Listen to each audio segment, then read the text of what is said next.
seulement quelques pages. Alors c'est la grande encyclopédie universelle.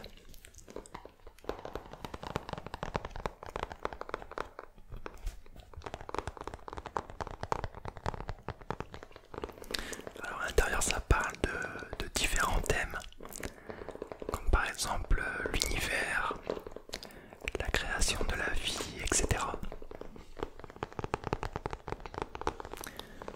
Les différents végétaux, les différentes plantes.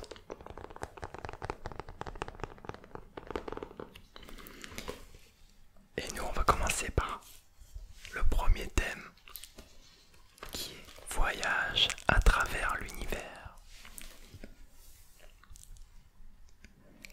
On est parti. Quand nous contemplions le ciel nocturne, c'est vers l'immensité de l'espace que nous portons notre regard. L'univers est constitué de tout ce qui existe. La Terre, la Lune, le Soleil, les planètes, les étoiles, les galaxies et l'espace lui-même. Nos connaissances sur l'univers et les corps qui le composent sont vastes. Nous pensons savoir comment et même quand il a été formé. La science qui étudie l'univers, l'astronomie, est l'une des plus anciennes du monde. Elle était déjà connue au Moyen-Orient il y a plus de 5000 ans, mais elle est aussi l'une des sciences les plus modernes. Grâce aux télescopes modernes et aux techniques de l'ère spatiale, les astronomes font sans cesse d'étonnantes découvertes, comme par exemple les quasars et les pulsars. Ils ont aussi de plus en plus d'indices attestant l'existence de corps terrifiants appelés trous noirs qui avalent tout, même la lumière. Alors là, le livre est assez ancien. Donc maintenant, on a la confirmation que les trous noirs existent. Et il y a même eu une première photo qui prouve l'existence des trous noirs. L'observation du ciel. L'astronomie a commencé avec l'observation des étoiles, pratique qui remonte à des milliers d'années. Les cieux ont peu changé depuis. Les premiers astronomes observaient les mêmes constellations ou groupes d'étoiles que celles de notre ciel actuel. Ils pensaient que les étoiles étaient fixées à la paroi d'une grande sphère céleste qui tournait autour de la Terre. Ils ne s'imaginaient pas à quel point l'univers était vaste. Ce n'est qu'au XXe siècle que les astronomes ont établi les véritables dimensions de l'univers. Alors il y a différents faits. La distance qui nous sépare du Soleil est de 150 millions de kilomètres. Sa lumière met 8 minutes et 20 secondes pour nous atteindre et 5h30 pour atteindre la planète la plus éloignée, Pluton. Alors Pluton est plus considéré comme une planète. Il faudrait 100 000 ans pour que la navette spatiale voyageant à sa vitesse orbitale habituelle atteigne l'étoile la plus proche, Proxima Centauri, qui est à plus de 4 années-lumière. La lumière du grand nuage de Magellan, la galaxie la plus proche, nous parvient 170 000 ans après avoir été émise. Le corps céleste le plus lointain que nous puissions voir à l'œil nu est la galaxie d'Andromède. Sa lumière nous parvient plus de 2 millions d'années après son émission.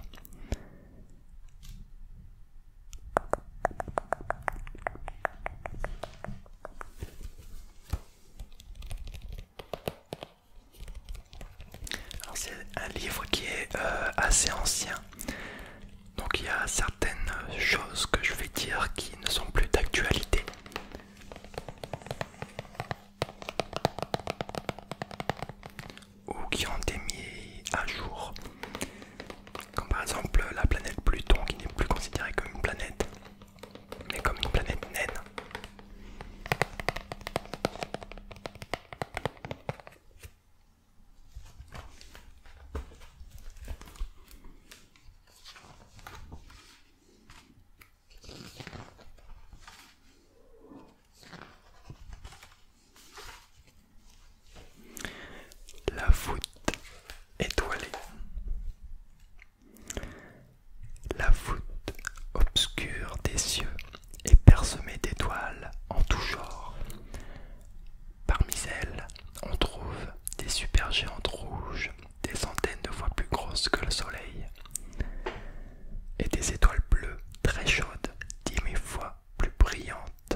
alors se regroupent par milliers en amas.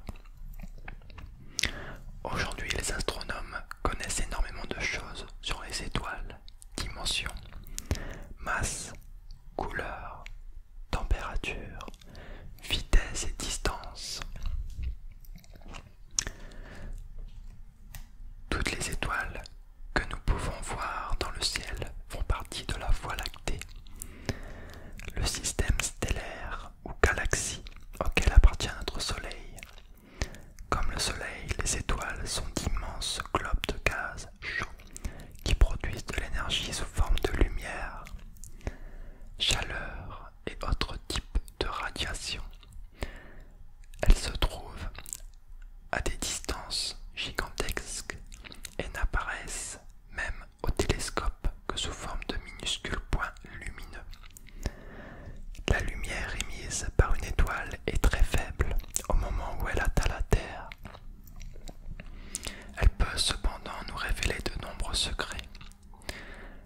La lumière stellaire peut être captée par un télescope et transmise à un instrument appelé spectroscope.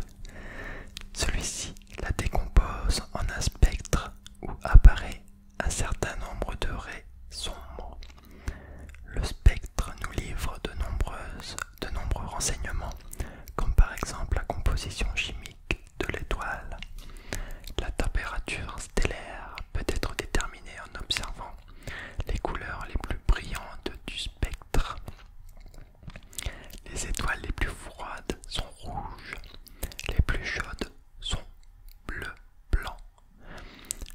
La géante bleu-blanc Spica a une température de surface de 25 000 degrés, soit 4 fois plus qu'à la surface du Soleil. Les étoiles de température similaire ont des spectres identiques, où certaines raies sont en évidence.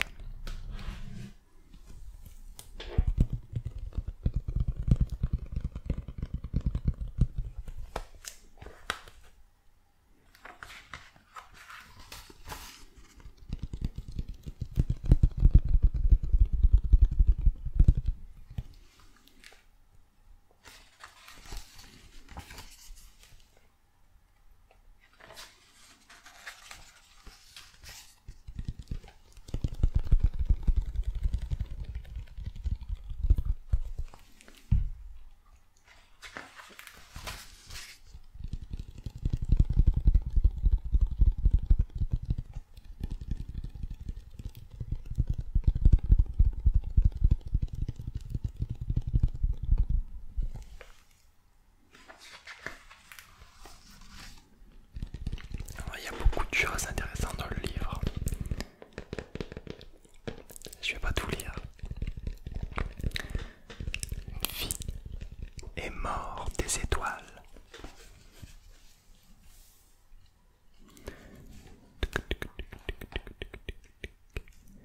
Les étoiles naissent dans les grands nuages de gaz et de poussière éparpillés dans les galaxies. Certaines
étoile de type solaire pour atteindre ce stade. Une étoile de taille solaire brille régulièrement pendant environ 10 milliards d'années, jusqu'à épuisement de l'hydrogène du noyau. L'étoile commence alors à s'effondrer à nouveau sous l'effet de la pesanteur. La chaleur déclenche la fusion de l'hydrogène dans l'enveloppe gazeuse entourant le noyau. Ceci entraîne une expansion en taille et en éclat de l'étoile. Mais le noyau continue à se rétrécir et à se réchauffer. Quelques faits. Dans 5 milliards d'années, le Soleil deviendra une géante rouge. Il s'étendra certainement au-delà de l'orbite de Mercure et peut-être même de celle de Vénus. La première naine blanche que l'on ait identifiée en 1915 est le compagnon de Sirius, l'étoile la plus brillante du ciel, baptisée Sirius B. Elle est de la taille de la Terre, mais sa masse est 350 000 fois plus importante. En 1982, les astronomes ont découvert le premier pulsar battant la milliseconde. Il clignote tous les 1,56 millisecondes et tourne sur lui-même 642 fois par seconde.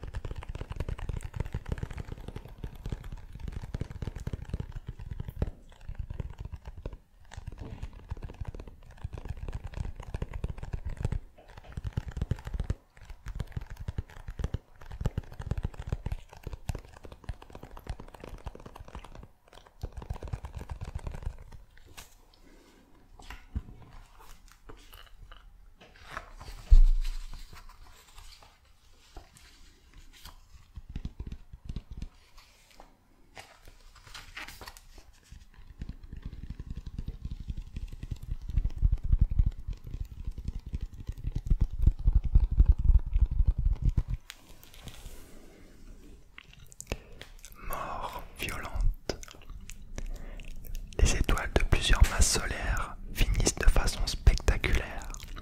Elles deviennent d'énormes supergéantes, puis explosent. L'explosion s'appelle une supernova. Quand une étoile devient une supernova, sa luminosité devient des millions de fois plus intense. Pendant quelque temps, elle peut même briller plus qu'une galaxie tout entière. Dans notre galaxie, 3 supernovas ont été vues depuis 1000 ans. Les astronomes chinois en ont repéré une en 1054. Tycho Brahe en a étudié une en 1572 et Johannes Kepler en a vu une en 1604. Les supernovas sont tellement brillantes que l'on peut voir celles des autres galaxies. Ce qu'il advient d'une étoile après qu'elle ait explosé en supernova dépend de sa masse. Si celle-ci est plus de 7 fois supérieure à celle du Soleil, elle devient une étoile à neutrons. Les étoiles encore plus massives deviennent des trous noirs. Une étoile à neutrons se forme quand le noyau central d'une étoile s'effondre sous l'effet de la pesanteur. Tandis que l'étoile se rétrécit de plus en plus, les protons et les électrons sont comprimés et forment des neutrons. Elle devient un océan de neutrons d'une densité phénoménale. Une cuillère à café pèserait 100 millions de tonnes. Les astronomes croient que les corps appelés pulsars sont des étoiles à neutrons à rotation rapide. Ils émettent un faisceau d'ondes radio qui balaie l'espace comme le ferait un phare. Un des premiers pulsars découverts fut celui du crabe, dans la nébuleuse du même nom.